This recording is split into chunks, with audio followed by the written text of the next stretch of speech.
What if the person who walked away from you, the one who dismissed your worth, ignored your effort, or took your love for granted, is already starting to wonder if they made the biggest mistake of their life? And what if you hold the quiet power to make sure they never stop wondering? This isn't about revenge. It's not about begging for attention or staging dramatic comebacks. No. This is something far more elegant, something ancient, powerful, and deeply human. Stoic wisdom. Because here's the truth most people miss. When someone fails to see your value, the real tragedy isn't their blindness. It's your belief that their opinion defines yours. But today, that ends. In the next few minutes, you'll discover 11 precise, psychologically grounded strategies rooted in Stoic philosophy that don't just help you heal. They make the people who underestimated you rethink everything, not through manipulation, not through games, but by becoming so unshakably grounded in your own worth that their regret becomes inevitable. And yes, this works whether you're healing from a breakup, rebuilding after betrayal, or simply tired of being overlooked in friendships, family, or your career. If you've ever felt invisible, replaceable, or not enough in someone else's eyes, this is your turning point. So hit subscribe, tap the bell, and stay with me until the very end, because the final strategy alone has changed thousands of lives. And if this resonates with you right now, drop a quick "I choose myself" in the comments. Not for me, for you. To mark the moment you decided, no more shrinking, ready to reclaim your power? Let's begin. Number 1. Reclaim your inherent worth without permission. Let's begin with the foundation of everything that follows. You were never meant to earn your worth. You already possess it. Most people spend their lives chasing validation like it's a currency they're running out of. They twist themselves into knots trying to be enough for someone who barely sees them.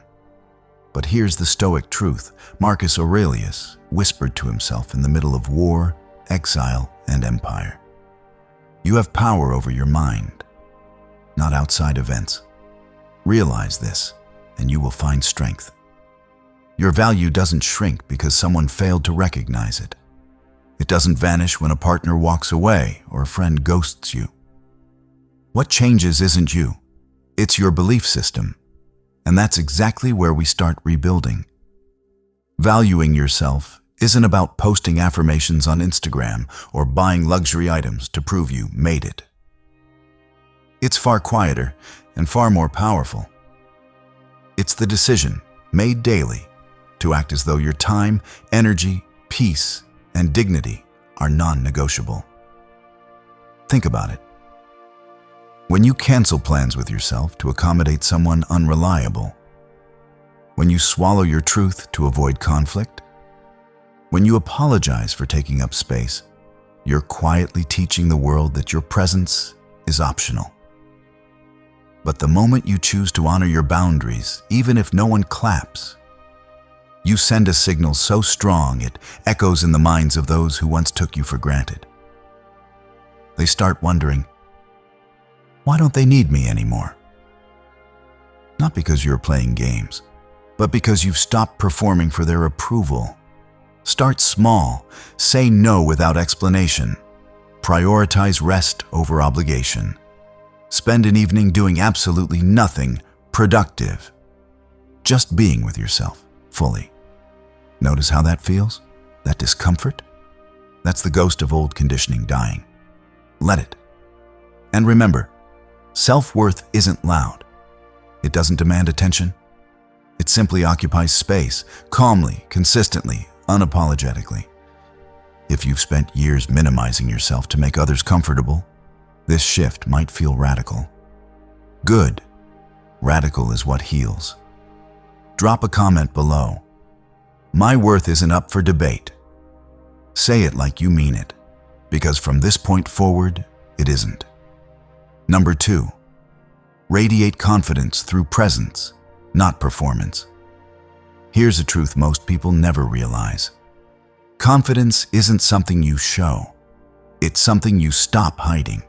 You don't need louder clothes, flashier words, or dramatic exits to make someone regret underestimating you. What actually shifts their perception and your reality is presence. The kind of grounded, unshakable presence that comes not from trying to impress, but from no longer needing to. Stoics understood this deeply. Epictetus didn't strut through the streets of Rome shouting about his wisdom. He sat quietly, spoke sparingly, and lived with such inner alignment that emperors sought him out. Why? Because real confidence doesn't announce itself. It occupies space without apology. And that's your power move now. Most people confuse confidence with performance. They over-explain, over-apologize, or overshare, all in an unconscious bid for approval. But presence is the opposite. It's silence that speaks. It's eye contact that holds. It's walking into a room and not scanning for validation, but simply being there, fully. Think about the last time someone truly listened to you, without checking their phone, without waiting to talk, without subtly steering the conversation back to themselves. Didn't that feel rare? Sacred even. Now imagine becoming that person, not to manipulate, but because you've reclaimed your attention from the endless loop of, "Do they like me?" and redirected it toward what matters. Your values, your peace, your purpose. Start practicing this today. Speak slower. Let your words land. Pause before responding, especially when triggered. Stop filling silence with nervous chatter. Let it breathe. When you do this consistently, something remarkable happens. People start leaning in, not because you're trying to win them, but because your energy says, "I am already whole." And that's what triggers regret in those who dismissed you. Not jealousy, not spite, but the dawning realization, they were never broken. I just couldn't see their strength because I was too distracted by my own noise. This isn't about changing how you look. It's about changing how you inhabit yourself. And that shift is invisible to algorithms, but unmistakable to human hearts. If you've ever felt invisible in a room full of people, try this for 1 week. Stop performing, just be. Then come back and tell us in the comments, "I showed up as myself, and it was enough." Number 3, master the art of strategic silence. Silence isn't empty, it's loaded. And when wielded with intention, it becomes one of the most potent tools in your emotional arsenal. Most people panic in silence. They rush to fill it with explanations, justifications, or nervous chatter, especially after someone has hurt them or walked away. But here's what they don't realize. Every word you speak out of fear dilutes your power. The Stoics knew this instinctively. Seneca wrote, "Silence is a lesson learned from the many sufferings of life, not because silence is passive, but because it's selective. It's the conscious choice to withhold your energy until it's truly worth giving." Think about the last time someone ghosted you, minimized your pain, or acted like your presence was optional. What did you do? Did you send that extra text just to clarify? Did you over-explain your feelings in hopes they'd finally see you? That reaction comes from a place of love, but also from a wound. And wounds speak loudly when they're still raw. But strategic silence flips the script. It doesn't mean cutting someone off forever, unless that's your boundary. It means refusing to perform your healing for an audience that didn't care enough to witness it the first time. When you stop chasing closure from people who created chaos, something shifts. They start noticing your absence. Not because you disappeared dramatically, but because your energy is no longer orbiting their approval. You've gone quiet, and that quiet begins to echo in their mind. This isn't manipulation. It's maturity. It's saying, my peace is more important than your understanding. Start practicing this now. After expressing your truth once, stop repeating it. If someone ignores your boundary, don't argue, simply withdraw. Let your actions speak louder than your need to be heard. People who truly value you will meet you in clarity, not confusion. And those who don't, their regret won't come from your silence. It'll come from realizing how much they lost when you stopped trying to prove your worth to them. And that realization? It happens in the space between your words. So next time you feel the urge to explain yourself to someone who barely listened before, pause. Breathe. Ask, am I speaking to be understood or to be seen? If it's the latter, let your silence do the talking. Drop a comment below with just one word. Still. Not still waiting, not still hurting. Just still. As in, calm, centered, unmoved by their noise. Number 4, be kind, but let distance speak louder than words. Kindness is often misunderstood. People think it means endless availability, constant forgiveness, or perpetual warmth, even when someone repeatedly disrespects your boundaries. But real kindness, the kind rooted in Stoic wisdom, isn't soft, it's discerning. Epictetus taught that we should act with virtue, but never at the cost of our inner peace. And sometimes, the most virtuous thing you can do is step back with grace, not anger. This is where the magic happens. When you remain kind while creating space, you send a message so powerful, it bypasses logic and lands straight in their conscience. Think about it. If someone took you for granted, ignored your calls, dismissed your feelings, treated your love like background noise, and then suddenly you're calm, polite, and emotionally unavailable, what do they feel? Not relief, not freedom, dissonance. Because now they can't blame you for being too emotional or needy. You're not lashing out, you're not begging, you're simply no longer orbiting them. And that silence, that gentle distance, it forces them to confront a terrifying question. Did I lose something real? This isn't passive aggression. It's strategic compassion. You're not cutting them off to punish. You're protecting your energy to honor yourself. Start applying this today. Respond to casual check-ins with warmth but brevity. No over-explaining. Decline invitations without guilt. I appreciate the invite, but I'm focusing on myself right now. If they try to re-engage after months of silence, don't rush to fill the void. Let them sit in the space they created. And here's the key. Do not confuse kindness with availability. You can wish someone well while choosing not to be part of their chaos. You can say, I hope you're happy, while knowing your happiness no longer depends on them. This is how you make them regret not valuing you. Not by becoming cold, but by becoming so peacefully self-contained that their absence from your life feels like their loss, not yours. If you've ever stayed in touch with someone who hurt you just to be nice, it's time to redefine kindness. True kindness includes kindness to yourself. So tell us below. I choose compassionate distance. Not cruelty, not silence as a weapon, but peace as a boundary. Number 5, cultivate unshakable inner peace, regardless of their reaction.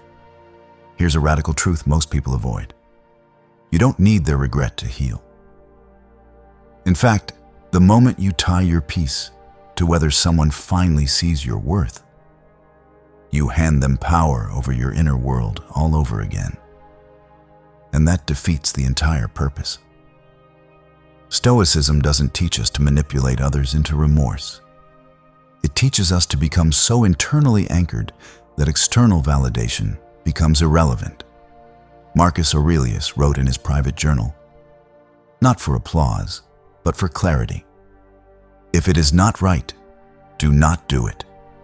If it is not true, do not say it. His focus wasn't on how others perceived him. It was on alignment with his own values. That's your North Star now. When you cultivate inner peace, not as a performance, but as a practice, you shift from reacting to responding. You stop checking your phone for their text. You stop replaying old conversations in your head. You stop measuring your progress by whether they've realized what they lost. Instead, you measure it by this single question: am I living in integrity with who I say I am? And that changes everything. Because when someone who once dismissed you sees you thriving, not loudly, not desperately, but quietly, consistently, they don't just feel regret. They feel disoriented. Why? Because your peace contradicts their narrative. They thought you needed them, but your calm presence proves otherwise. Start building this unshakable peace today. Begin each morning with 5 minutes of silence. No phone, no agenda. Just breathe and set an intention. Today, I choose my peace over their opinion. When triggered, pause and ask, is this about them or about my fear of being unseen? Replace rumination with ritual. Light a candle. Write one sentence in a journal. Walk barefoot on grass. Anchor yourself in the present. This isn't spiritual fluff. It's psychological sovereignty. And here's the beautiful irony. The less you care whether they regret losing you, the more likely they are to feel it, because your freedom becomes undeniable. So tell us below, my peace is non-negotiable. Not because you're shutting people out, but because you've finally come home to yourself. Number 6, chart your own path. With purpose, not performance. Most people wait for permission to live fully. They wait for someone to notice them, validate their dreams, or finally see how capable they are. But here's the Stoic secret. The moment you stop waiting for external approval is the moment your life truly begins. Marcus Aurelius didn't become emperor because someone handed him a crown and said, "You're worthy." He rose, not through self-promotion, but through quiet consistency, discipline, and an unwavering commitment to his own path, even when no one was watching. That's your blueprint now. Charting your own path doesn't mean going viral, quitting your job dramatically, or posting inspirational quotes from a mountaintop. It means choosing your values over their expectations, even when it's inconvenient, lonely, or misunderstood. Think about the last time you compromised a dream because someone rolled their eyes, changed the subject, or implied it wasn't realistic. That moment wasn't just about the dream. It was about who you believed you were allowed to become in their presence. But when you start building a life that aligns with your truth, whether that's launching a side hustle, healing generational trauma, traveling solo, or simply saying no to roles you've outgrown, you do something revolutionary. You make your old life look small to the people who once defined it for you. And that's what triggers regret. Not because you're showing off, but because your authenticity becomes undeniable. You're no longer performing the version of yourself they preferred. You're living the one you chose. Start today. Write down one dream you've shelved because now isn't the right time. Then ask, who decided that? Take one small action toward it this week. No audience needed. Stop explaining your choices to people who wouldn't understand, even if you tried. This isn't rebellion, it's reclamation. And remember, the people who truly love you will celebrate your evolution, even if it changes the shape of your relationship. Those who don't, their discomfort is not your responsibility. So tell us below. I walk my path, quietly, firmly, without apology, not to prove anything, but because your soul demands it. Number 7, stand your ground without raising your voice. There's a quiet power in boundaries that most people never learn to wield, because they confuse firmness with aggression and clarity with cruelty. But Stoicism teaches us something far more elegant. You can hold your ground with grace, not guilt, and still command absolute respect. When someone has consistently dismissed you, whether through broken promises, emotional unavailability, or outright disrespect, the temptation is either to explode in anger or collapse into silence. But both reactions surrender your sovereignty. The Stoic path? Calm clarity. Standing your ground isn't about winning an argument. It's about refusing to betray yourself to keep someone comfortable. Imagine this. Your ex reaches out after months of silence, acting like nothing happened. A family member mocks your choices but expects unconditional support. A friend only calls when they need something, never to check on you. In each case, the old you might have said yes, to avoid conflict, to prove you're the bigger person, or because deep down you feared being alone. But the new you respond with unshakable alignment. You say, I care about you, but I won't be available whenever it's convenient for you. I won't discuss this topic if it's going to turn into criticism. I'm not the person I used to be, and that includes how I protect my peace. No shouting, no blame, just truth, delivered with calm certainty. This is what triggers regret. Not because you punished them, but because they suddenly realize you're no longer negotiable. And that shakes their entire narrative about who you are. Start practicing today. Identify one boundary you've been avoiding. Write it down in one clear sentence. Rehearse saying it out loud, slowly, without justification.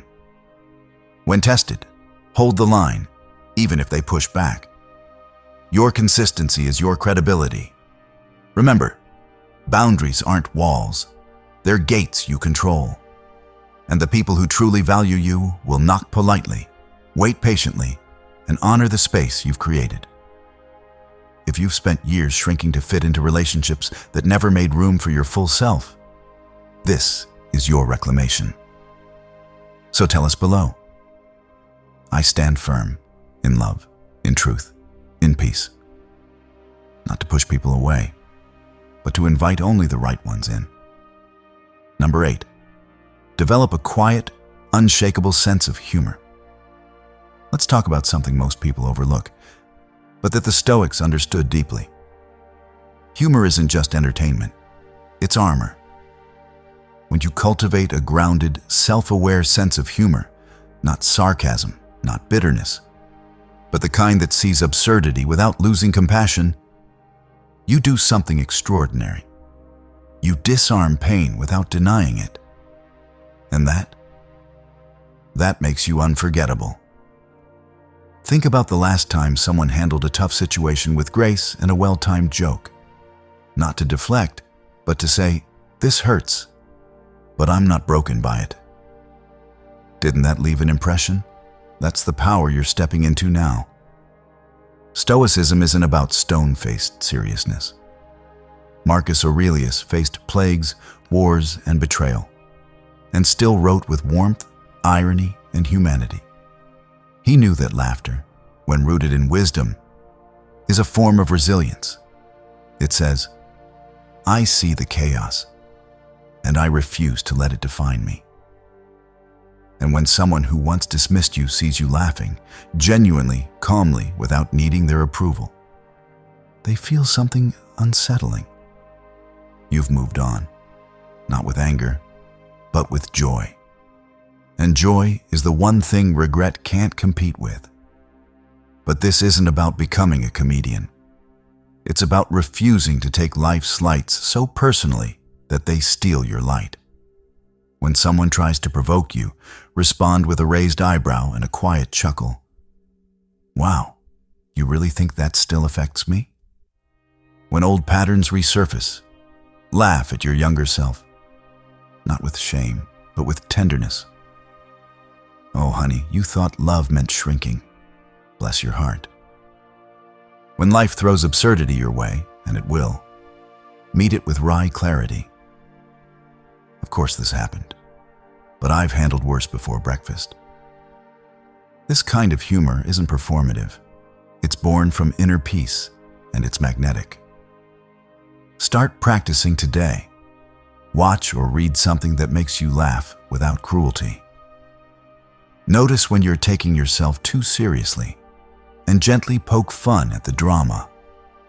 Use humor to diffuse tension, not to mask pain. And remember, people don't regret losing someone who's bitter. They regret losing someone who became lighter, wiser, and more alive, even after being hurt. So tell us below. I laugh, not to escape, but to rise. Because your joy is your rebellion, and your humor, it's proof you've already won. Number 9, show respect to everyone, especially when it's hard. Here's a truth that separates the truly powerful from the merely reactive. How you treat people when they failed to value you reveals far more about your character than their actions ever did. Stoicism doesn't teach indifference. It teaches discernment with dignity. And one of the most underused forms of emotional mastery is showing consistent respect. Not because others have earned it, but because you refuse to let their behavior dictate your integrity. This isn't about being a doormat. It's about refusing to descend into pettiness, sarcasm, or silent resentment. When someone dismisses you, gossips about you, or takes your kindness for weakness, your instinct might be to mirror their energy, to shut them out, mock them behind their back, or give them the cold shoulder. But the Stoic path? You meet their smallness with spaciousness. Marcus Aurelius wrote, "When another blames you or hates you, or people voice similar criticisms, go to their souls, penetrate inside and see what sort of people they are. You will realize that there is no need to be racked with anxiety that they should hold any particular opinion about you. In other words, their behavior is about them. Your response is about you. And when you choose to remain respectful, even while enforcing boundaries, you do something quietly revolutionary. You become impossible to caricature. They can't paint you as bitter or dramatic because you never lashed out. They can't justify their neglect by claiming you changed into someone unkind because you didn't. Instead, they're left alone with the uncomfortable truth. I had access to someone grounded, kind, and principled, and I didn't Gen-Z it. Start practicing this today. Speak about others, even those who hurt you, with neutrality, not venom. In conversations, avoid gossip or subtle digs. If tempted, ask, does this reflect who I want to be? When disrespected, respond with calm clarity, not escalation. I won't engage when I'm spoken to that way.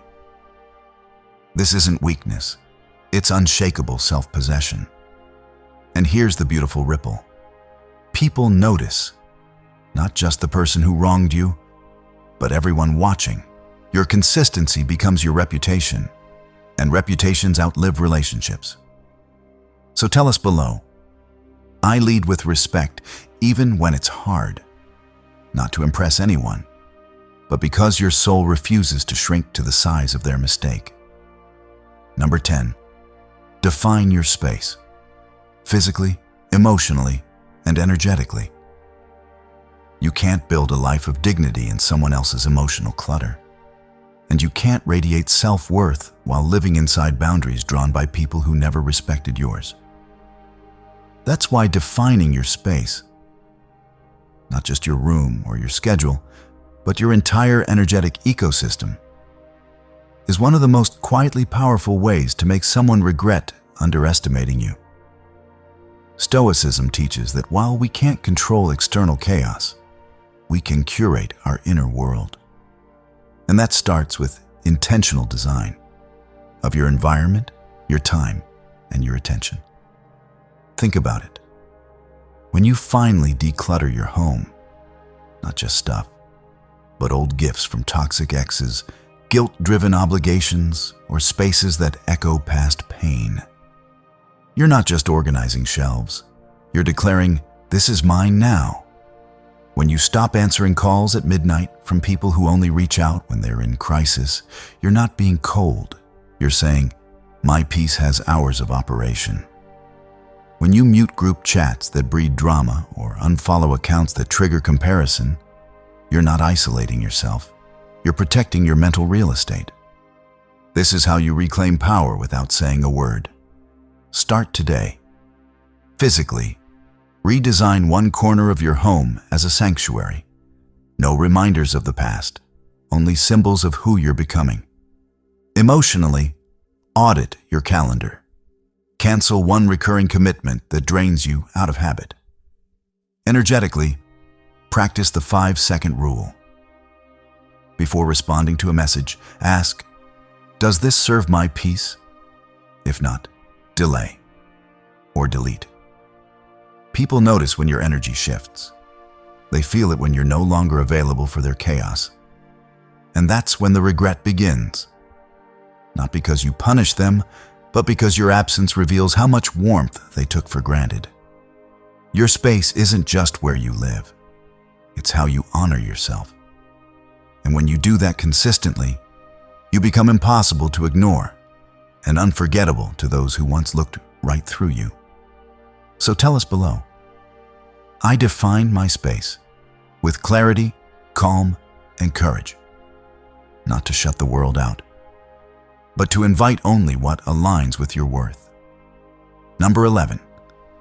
Eliminate negativity, not just people, but patterns. You've done the inner work. You've reclaimed your worth, defined your space, stood your ground, and radiated calm confidence. But there's one final, essential step, the kind of move that seals your transformation and makes regret inevitable for those who fail to see you. Eliminating negativity at its root. And this isn't just about cutting off toxic people, though that may be part of it.